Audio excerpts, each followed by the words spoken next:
Habari, naitwa Dr. Constancia aka Dr. Koni, ni daktari bingwa wa masikio, pua na koo. Leo niko hapa kuzungumzia juu ya swali ambalo nimeulizwa sana na baadhi ya subscribers. Je, pombe inasababisha kansa ya koo?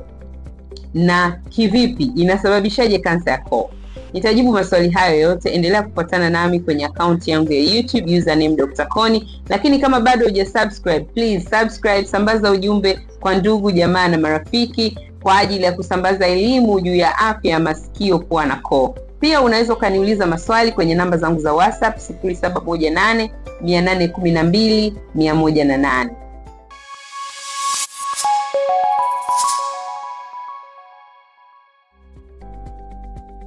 Kutokana na tafiti zilizofanywa mbalimbali zinaonyesha kwamba pombe inaweza kusababisha kansa mbalimbali za koo. Zipo kansa aina nyingi za koo.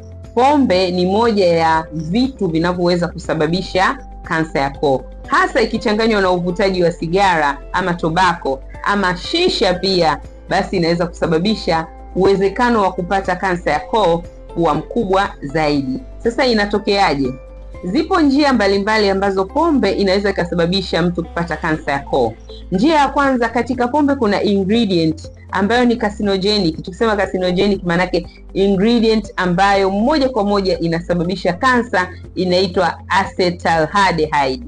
Hii ingredient ikiingia kwenye ngozi ya koo lako husababisha kuvunjika kwa ile ngozi na kupelekea ingredients nyingine za kusababisha kansa kupenya kirahisi kwenda kwenye seli yako. Lakini pia hii acetaldehyde imejulikana na imetafanywa utafiti na kugunduliwa kwamba huweza kuingia ndani ya DNA ya seli yako na kuigeuza ile DNA na kuisababisha ishindwe kuzuia progression ya kansa, yani ishindwe kudhibiti seli kugeuka kuwa ya kansa.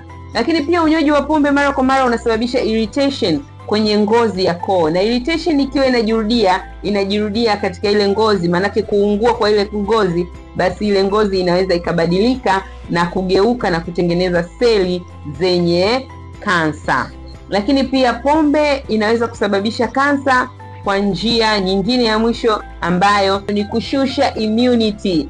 Pombe itashusha immunity ya mwili wako, na tunafahamu ya kwamba immunity ya mwili ni muhimu sana katika kupinga kansa isitokee ndani ya mwili. Sasa pombe ikishashusha immunity, seli zako zitashindwa kupambana kupinga kansa isitokee. Hizo ndizo sababu ama namna gani ambavyo unywaji wa pombe unaweza ukasababisha kansa ya koo. Lakini ikichanganywa na uvutaji wa sigara, basi risk inaongezeka zaidi. Hii ni kutokana na tafiti zilizofanywa kwa wagonjwa mbalimbali wenye shida ya kansa ya koo.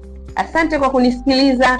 Kama una maswali zaidi au unataka kufanya check up ya koo lako, basi usiache kuchat nami kwa namba za WhatsApp 0718 812 108. Kule nitakuelekeza jinsi gani unaweza kufanya appointment yako kwenye hospitali ambayo unaweza kupata check up ya koo lako.